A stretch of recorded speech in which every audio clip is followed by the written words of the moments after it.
Welcome to This Week in Health IT Influence, where we discuss the influence of technology on health with people who are making it happen. My name is Bill Russell, recovering healthcare CIO and creator of This Week in Health IT, a set of podcasts and videos dedicated to developing the next generation of health IT leaders. This podcast is brought to you by Health Lyrics. Need a health IT executive coach? Let's talk. Visit healthlyrics.com to schedule your free consultation. Shortest advertisement in all of podcasts right there. Today we are joined by one of my favorite speakers and someone who has spent much of the last decade operating in and around Silicon Valley, former CIO of Sutter Health and current CIO for Christus Health, Jonathan Manis. Good morning, John, and welcome to the show. Good morning, Bill. It's great to be here. Thank you for having me. I'm excited for our topic. You know, not to put any pressure on you, but I've referred to you on previous podcasts as a quote machine, because there have been times where you have spoken and I just take the quotes and read them back because they're you speak pretty frankly about where the industry's at and the impact that this digital transformation is having. And that's going to be our topic for today. So I'm looking forward to that. Yeah, it's a topic I'm very passionate about, very near and dear to my heart. And I'm excited to have that conversation with you. Well, before we get there, some people may not be familiar with Christus, and I think it's one of the more interesting healthcare organizations and success stories. And one of the things I think that's really fascinating is, one of the largest health providers in Central and South America. So tell us a little bit about Christus. Yeah, Christus, of course, is a Catholic health ministry. We've got about 70 hospitals across 5 states.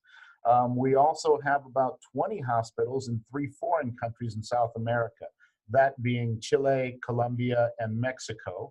We do about $8 billion in revenue, so a fairly large system, mostly serving rural communities, some of the underprivileged and marginalized communities across those 5 states. We offer the full spectrum of healthcare services. So we've got clinics, hospitals, medical office buildings, I would say assisted living, nursing homes, behavioral health, some outreach, some retail pharmacies, those kinds of services. So the full spectrum of health services. On the IT side, multiple platforms. Unfortunately, that's part of the work that we have to do here. Probably have every cat and dog system there is, but primarily Meditech, Epic, some Athena, and Tazi down in South America. So I think that South American opportunity is one that was particularly attractive to me, and I'm anxious to learn about the international healthcare and what we can help and assist with, and what we can learn from their provision of healthcare in those countries. Yeah, and I'm not going to put you on the spot too much because I know you're relatively new. You're what, about 3 months into it, or about 2 months? But yes, 2 months.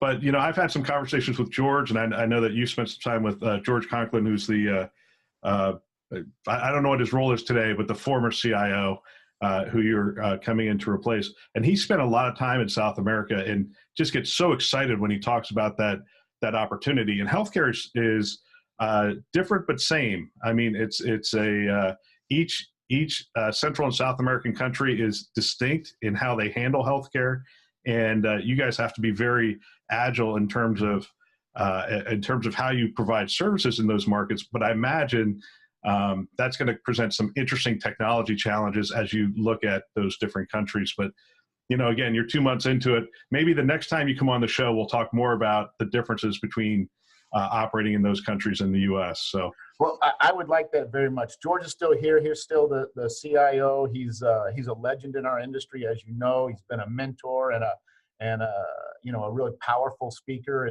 and a bright light in our industry. I'm thrilled for the opportunity to help build upon his legacy and continue the good work he's done at Christus on behalf of the sisters and Catholic healthcare.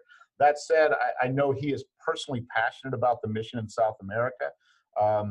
They are in many ways coming through some of the same challenges that we have currently in our industry, plus in some areas they're a little behind. We've come through some of those challenges. So the opportunity to learn from that experience and to share the learnings we've had from our experience is part of what attracted me to the position. Yeah, and I'm looking forward to seeing some of the things that you're going to do down there. It is an exciting organization and an exciting leadership team.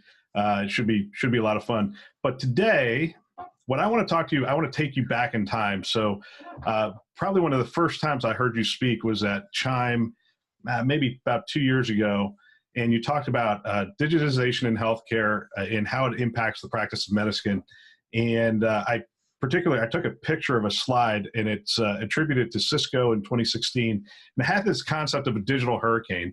The graphic had 12 industries. You have a hurricane graphic image, and you have 12 industries sort of on the hurricane, towards the center being the industries that are getting impacted the most, towards the outside, the industries that are starting to feel the impact of digitization. And on the left side of that chart, and this really struck me. I mean, it had these four things that happen as an industry gets digitized. The first was it's a force that pulls everything to the center. So once you get started in the digitization process, there really is no going back. It's going to draw to the center. The second thing is industries change pretty radically. They may dissolve and recombine. You may start to see some interesting partnerships and reformations of companies. At the center, all value that will be digitized is digitized. And the fourth thing, when you really get close to the center, is it starts to feel chaotic. Objects are drawn to the center with increasing velocity. And again, those new partnerships, new formations, new models tend to spring up pretty dramatically. And I remember when you were talking about this, it was a pretty packed house at Chime, and the questions just kept coming, because I think, you rewind back in, I think, 2017 or 2016 when you were giving this talk, people were like, oh, I'm not sure that's going to impact healthcare as much as what you're talking about. But I think you fast forward 3 years, and I don't think you have many people who are questioning the impact of digital on healthcare. Where do you think we're at today with healthcare in terms of this digital hurricane? Well, I think we're still on the outer bands, and we're fighting it tooth and nail to not get towards our digital destiny, as it were. I think we are in many ways a lot like other industries who just can't seem to let go of our current model. We've got so much invested in terms of capital, in facilities and brick and mortar buildings, in an old operating model, in an old clinical delivery model, and we don't know how to let it go. And we are doomed to failure if we can't let go of the things that have made us successful for many years in order to be successful in this new environment. And there's no question in my mind that I think about the millennial generations, the Gen Xers, the folks who are being born even today. They're a very different breed of people. People want to know, why are we on the outer band of that hurricane? And it's because we haven't had to change. And nowadays, in modern life, there's a different expectation for service, and people want to be serviced. There's an immediacy expectation. They want to be serviced when, where, and how they want to receive services. And they frankly don't care about the convenience of the supplier. It's all about the convenience of the customer. And we have been very slow as an industry to realize that. It's interesting. So let's step back and let's take a look at. There's a lot of industries that have gone through this. Pick your favorite one and sort of walk us through maybe the journey that another industry has gone through that sort of started with sort of a traditional model. And if we were to look at it today, you'd look back and say, well, I can't believe we once did business that way. Well, you look at retail, you remember those early days of e-shopping, right? Everybody was banking, e-banking. We were afraid to put our credit card number on in the computer because it wasn't going to be safe. Retailers thought that this might be just a fad, but the entertainment industry is a perfect example. You look at Disney. Now it's all streaming. They've started to stand up their own streaming service. ESPN. Getting rid of talking heads, moving into the streaming business on any device, anywhere. You can catch your favorite sports. You look at Netflix, for example, in the entertainment industry.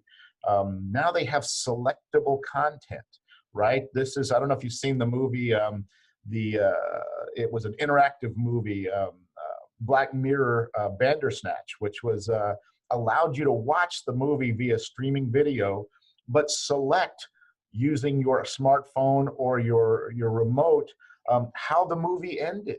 So there's selectable content that's responsive to the needs of the individual watcher, almost to a virtual reality sense. And I think that's really the difference, right? These industries are almost game-like in many ways. They provide that access anywhere, anytime, anyhow you want to see it. And I think that's the key. And it's not about digital so much, Bill, as I really think it's about being responsive to the customer, looking for an exceptional customer experience, not a standard customer experience. Banking is a good industry to look at. Used to go during banking hours, right? You used to take your check and get it cashed. You used to go to the bank to get it deposited. Now all of those tellers are becoming baristas at Starbucks because we don't need to go to the bank anymore. We do everything through Venmo or take a picture of a check, or we just tap and go in terms of the banking industry. Retail banking is, as we know it, is in a very steady decline. City banks are closing up their outlets or branches almost everywhere. And we're able to do that because they digitized, and more importantly, they are being responsive to the needs of the customer. How can we make it more convenient, more responsive to their desires? And Yes. that's something that healthcare just has not yet done. Yeah, so when we digitize things, we make it a lot more portable, a lot more accessible.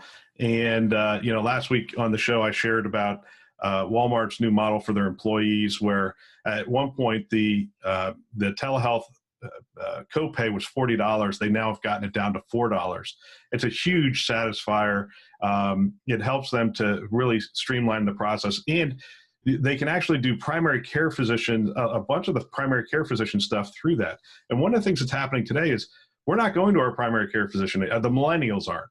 I'm not either, but I go to the urgent care, and I go to urgent care because it's convenient. I can get there, and but the reality is that the next generation is looking for that next thing, and we're missing out on the benefits of primary care because we're not figuring out a way to really offer it through virtual visits and video.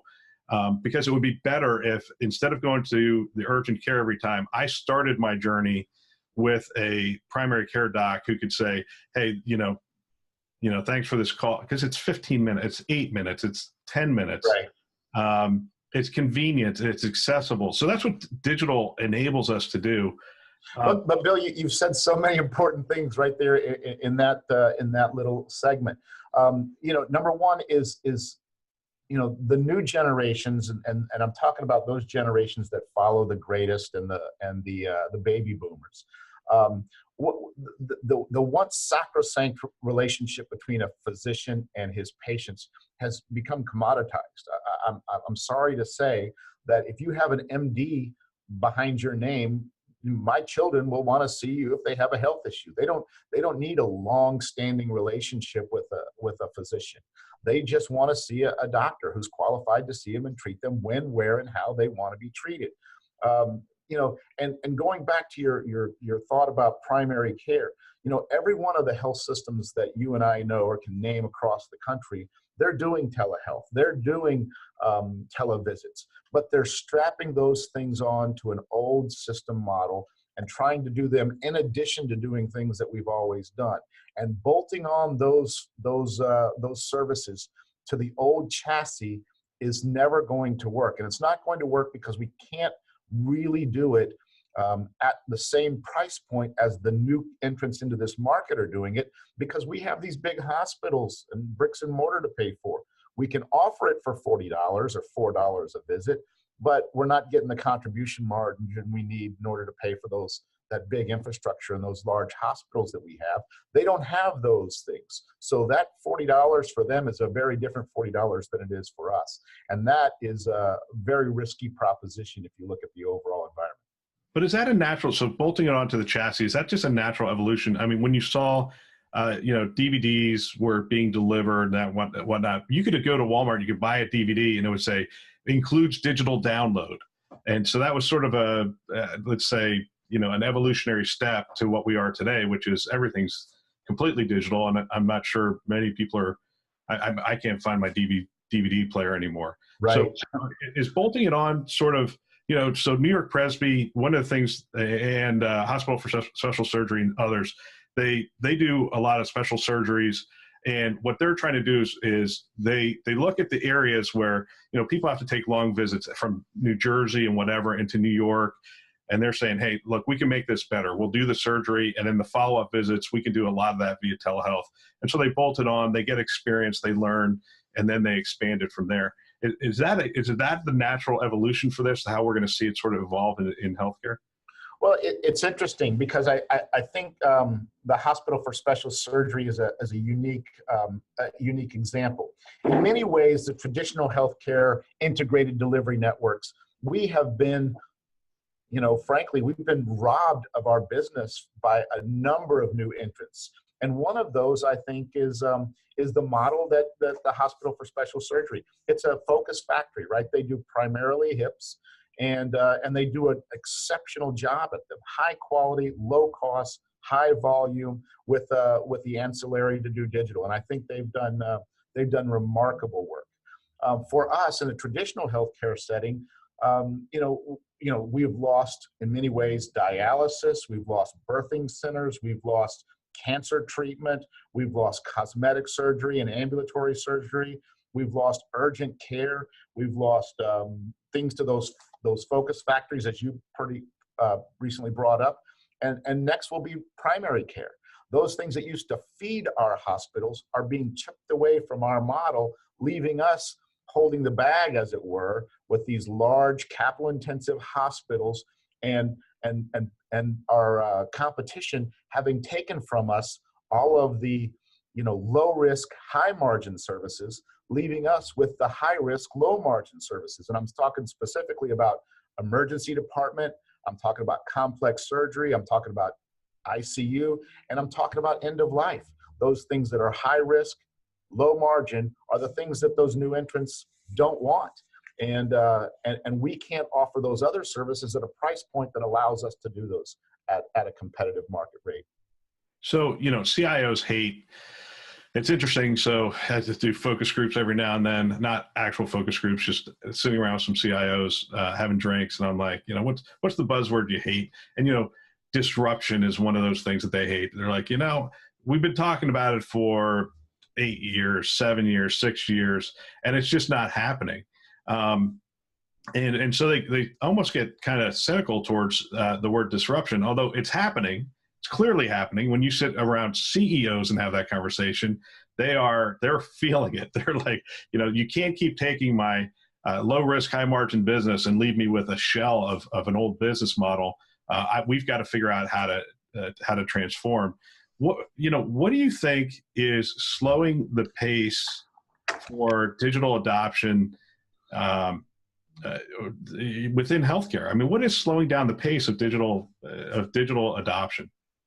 Well, I think first off is demand, and I think that has kept us on the outer bands of that digital hurricane I talked about.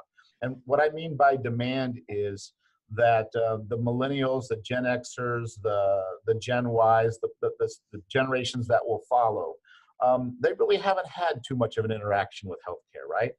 They've been on their parents' insurance. They really don't have health issues primarily as a population. But now they're coming of age. They're starting to have their own babies. They were born into a digital age. They're starting to have their first interactions with the healthcare because they're coming off their parents' insurance, starting to have their own babies, and they're maybe starting to take care of their parents or aging parents. And they're having their first interactions with the healthcare model, and they're saying, "You have got to be kidding me. I cannot believe this is why, or this is how we get healthcare. We do healthcare in this country." And that demand is coming. So the more opportunity they have to deal with the healthcare environment, the more they're going to demand something very different from us. And it's also why you see organizations like Google and Amazon and those in Silicon Valley starting to step up and say, we can do this better.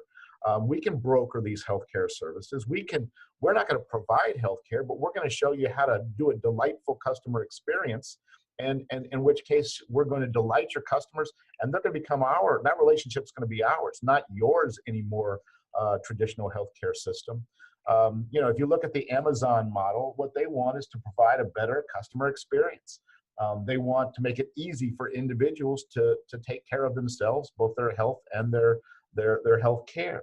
And then thirdly, they want to broker for services, causing all of us that provide services to bid for those services based on quality and low cost and convenience for the customer.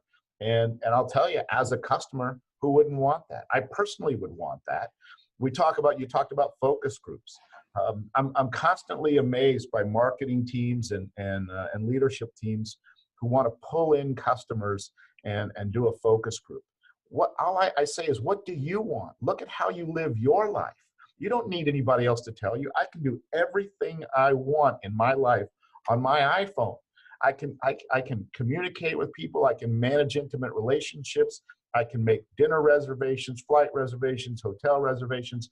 I can tell the proprietor of my lunch today whether it was good or bad based on what he served for me. He can respond to it immediately. This is how we live our lives today, except for healthcare. In healthcare, we don't do it this way. You go to the Palo Alto Medical Foundation in Palo Alto, California, one of the most progressive, advanced clinical environments in the country. And I can get Uber to take me there. I can make that appointment online, but the first thing they're going to do when I walk in the door is hand me a clipboard and a piece of paper. It's just barbaric. And then 6 weeks after I get home, they're going to send me a 5-page piece of paper asking me how satisfied was I with the services I received. I will have had to make that appointment 2 weeks or more prior to when I arrived. That's not how people want to live. I want to see a doctor right now. I want to tell you whether it was good service right now. I want to be able to pay my bill right now. And then I want to be on my way. That's the model of the future. If a health system's able to do some of those things you just rattled off in terms of overall experience, do you think that's going to create a competitive advantage for them in the markets that they serve and potentially new revenue streams and new revenue models for them? There's no question. You talked about two things: digital disruption. I'm one of those people who don't want to really talk about digital disruption because I don't think it's digital. I think the real disruptions are twofold. One is denial disruption, which is wearing a Fitbit, or ingesting a ingestible monitor, or using connected devices at home to maintain my health and prevent an interaction or an episode of care at a clinic or hospital, right? Maintaining my wellness and my health, monitoring and curating my health. That's denying us the opportunity to take care of a paying patient. That's very customer centric. That denial disruption denies us the opportunity to take care of a paying customer. That's one kind of disruption. The second, and that's coming. I think as generations, we're not there yet. People are not good at taking care of themselves and doing the right things just yet. But that self-service model is coming. You see it with things like, I would say, Cologuard. You can do that. 23andMe, you can do that at home. Both of those tests you can take at home. Fitness monitor apps, subscription services that offer those things. All of those things are available today.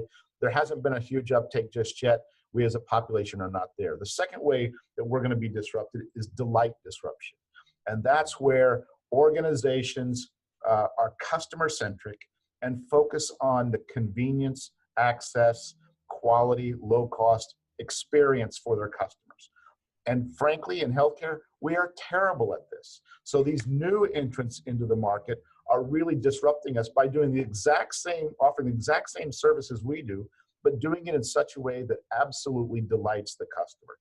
You asked for an example. I was recently at Scottsdale Institute where Ken Samet of MedStar on the East Coast spoke. And he gave the example of his daughter. He's the CEO of the system. His daughter had a sore or scratchy throat, and went to the urgent care to have it taken care of. And Ken said that he said, "Well, you went to one of our facilities, right?" And his daughter said, "Well, actually, there was an urgent care right on the corner, and it was just so convenient. I just popped in there and had a swab. It was only $30, and I needed it right then and right there." And he said the light bulb went on for him, that his own daughter of the CEO of the health system went to some place that was more convenient for her.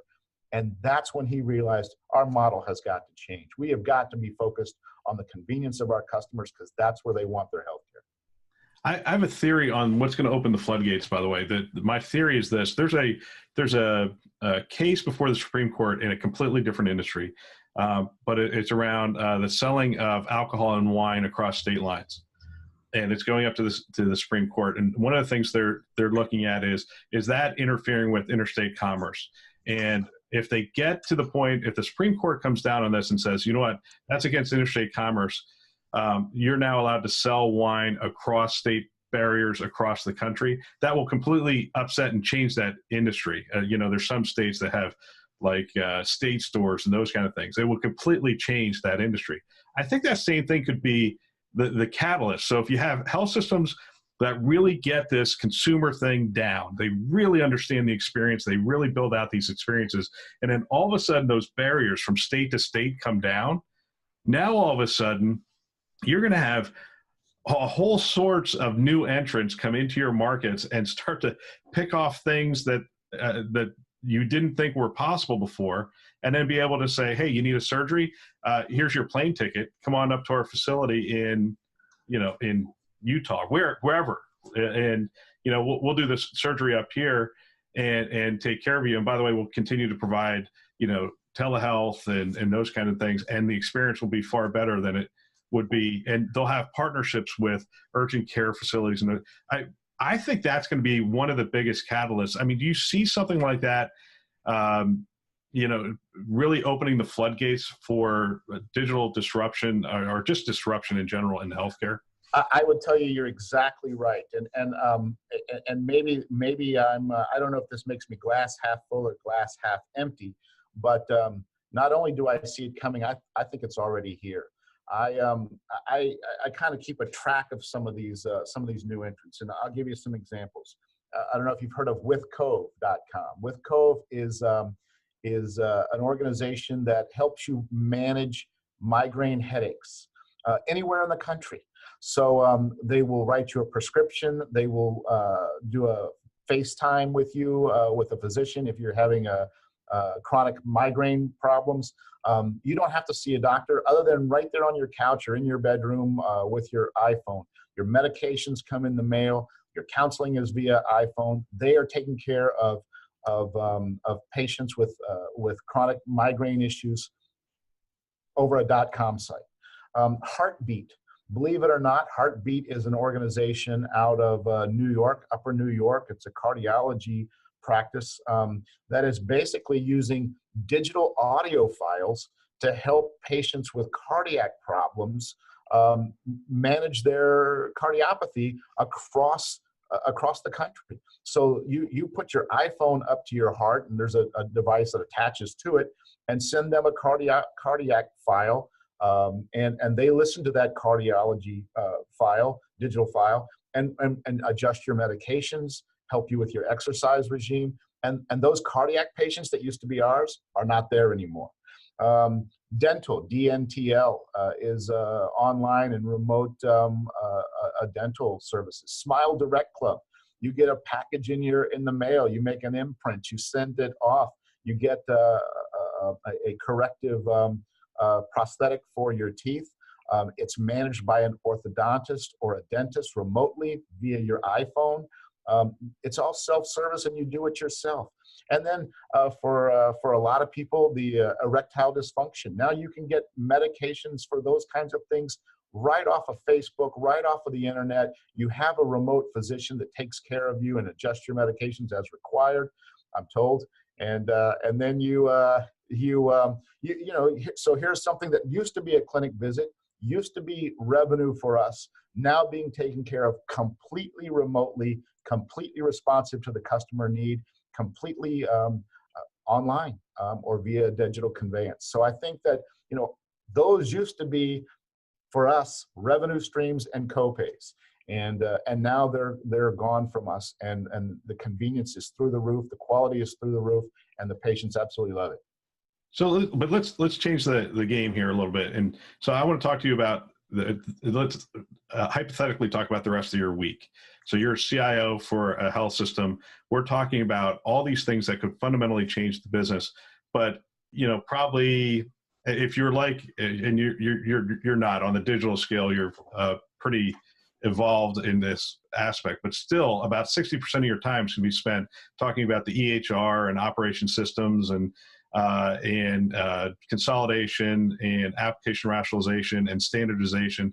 It's still going to be talking about taking care of that traditional thing. I mean, is that, I found that to still be the case. In fact, having talked to a couple of health systems and CEOs, what are you looking for in a CIO? They say, well, the first thing is they need to have Epic experience. And I sit there and go, really? Because I'm talking to more and more people, and it seems like, that's almost a lower level function within the IT organization. Somebody who can run Epic and somebody who can keep it functioning and even give it new workflows. At the CIO, or even, innovation officers or digital officers, should really be focusing on these new business models and working with strategy and whatnot. Are we still saddling the CIO with, and 60% was being kind, 90 to 95% of their time is just keep operating the old model and make sure it doesn't break? Well, I think the short answer is yes, and I think that also is the challenge for people who aspire to the CIO role. This is not a technology role, Bill. This is a leadership role. This is being able to communicate the vision and then being able to lay out the progress and steps that an organization or an industry needs to take in order to get to that. And I think it's critically important that my peers, myself, and others take on that mantle of leadership and step up to this challenge. Our organizations are struggling with it every single day. They're hiring chief innovation officers, chief transformation officers, chief digital experience officers, chief patient engagement officers. They're all struggling with how do we harness this? And it's out there. We don't need innovation officers. All these innovations exist. They just don't exist in healthcare. These things are what retail and service industries have been doing for years and years. I use the example, and you may have heard it, that I drive past a Chili's restaurant on my way home from work every day. And as I go past on my GPS in my car, it pops up and says 2 for $1 margaritas. It's happy hour. Join us. But yet when I drive past a clinic, it never pops up and says, have you had your flu shot this season? We don't think that way. That would be innovative in our industry. It's not innovative. It's taking something that already exists in the retail or service sectors and adopting it into the healthcare industry. The lady who cuts my hair, no comments please, she always sends me a text and says, hey, your appointment is tomorrow, press 1 to confirm. After I have my hair cut, hey, thank you for your business. You're scheduled 3 weeks out. I'll send you another reminder. We don't think that way. The lady who does the business that does my dry cleaning, they will tell me that your order is ready for pickup. Swing by and pick up my dry cleaning. Thank you for your business. We don't think that way.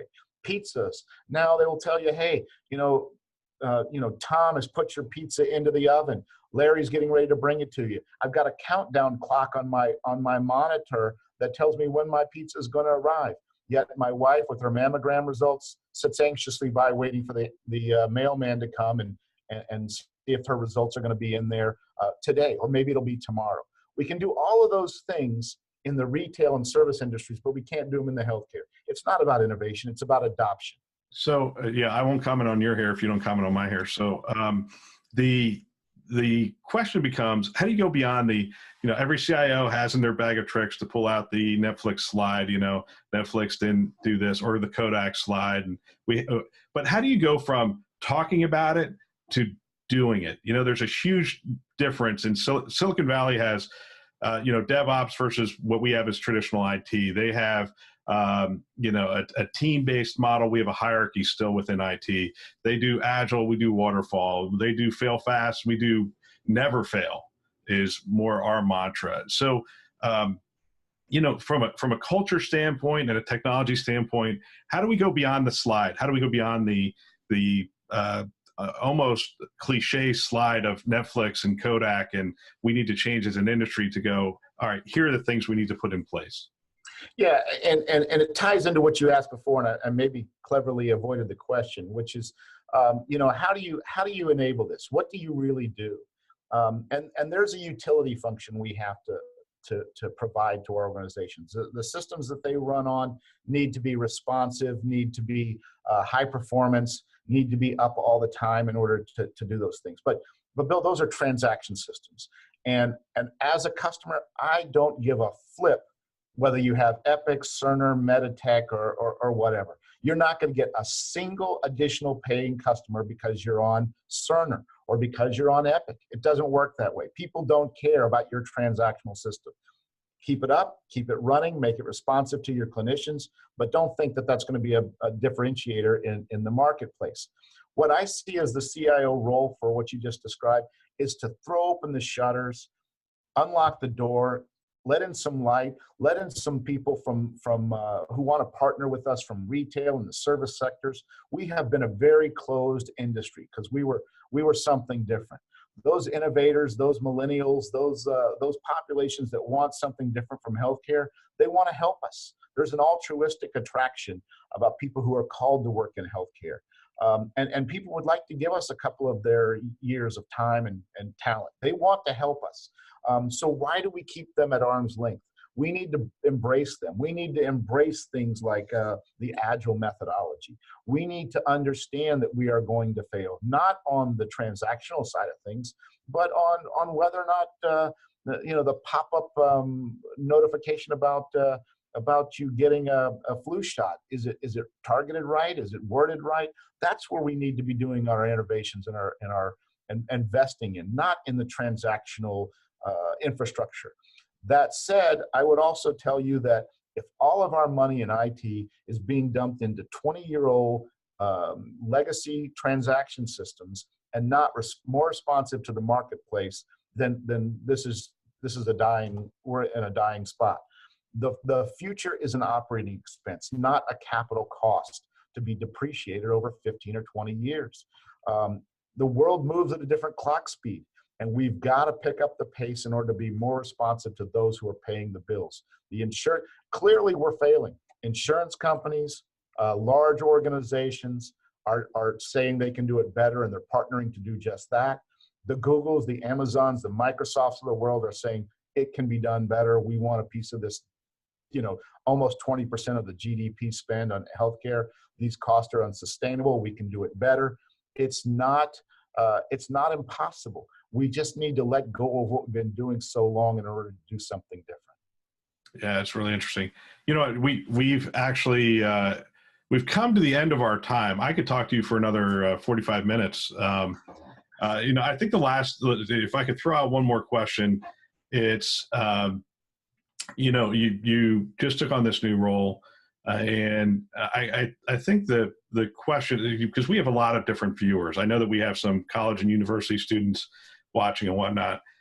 What type of advice would you give to an aspiring CIO, somebody who's in college just coming out, who's saying, I want to get on that path to be somebody who's mapping out the future of the business and how technology is going to support that? What would you say to them? Well, like you, I wish we had more time. I could talk to you about this, Bill, for another hour or two, to tell you the truth. What I would say to those who aspire to this position, I would tell you that there's not a better job in the world. This is absolutely the place to be. If you want to make a difference, if you want to make an impact on society, and you want to be a leader, this is the place to do it. Our industry needs leadership now more than ever before. And what you need to do is be decisive, take the initiative, be bold, be aggressive. You don't get to these positions by fitting in. You get to these positions by standing out. Speak up, be heard, take the initiative. If that's what you want and you aspire to be a leadership to make a difference, there's not a better job in the world. Yeah, absolutely. Well, we'll give you a little bit more time in the chair there, and then we'll have to have you back, and we'll finish this conversation up. Love to hear some of the things that you're able to do once you get your feet on the ground. You have a great market there. I mean, you're in Dallas, Texas. You should be able to hire some really good talent, I would imagine, from that market. It was probably pretty hard to. I mean, it was great to be in Silicon Valley because there's so much talent, but it's probably pretty hard to hire that talent because you didn't have stock options to give them, and the kind of salaries they were getting from there. You might have a little bit more of a fighting chance in Dallas, I would imagine. It's a good thought, and I know we don't have time, but I would love to talk to you about it. The truth is that healthcare has become staid. My incentive program used to be on how I kept turnover low. Keep a 1, 2, 3% turnover rate. The truth is, with these new generations, they want to give you 2 or 3 years, and then they want to move on to something else, but they want to give you their best 2 or 3 years, learn and contribute the best they can. And we should have a 12 or 15% turnover rate and celebrate those folks for coming in, doing good work, and then moving on. And maybe that's a topic for another time. Absolutely. Well, John, thank you very much. Do you write? You have a full-time job. Do you write a lot, or do you have a way that people can follow you if you're putting stuff out there? I will get that to you, Bill. I've written a couple of articles for Becker's. I've done that on occasion. One is healthcare needs to stop dodging, denying, and delaying their digital destiny. And then the second one is let's stop talking about digital disruption. I would encourage you and your viewers to take a look, because I think a lot of what we've been talking about today you'll find in those articles. But I will get you my contact information if you'd be interested. That would be great. Thanks again for coming on the show. This show is a production of This Week in Health IT. For more great content, check out the website, thisweekinhealthit.com, or the YouTube channel at thisweekinhealthit.com/video. Thanks for listening. That's all for now.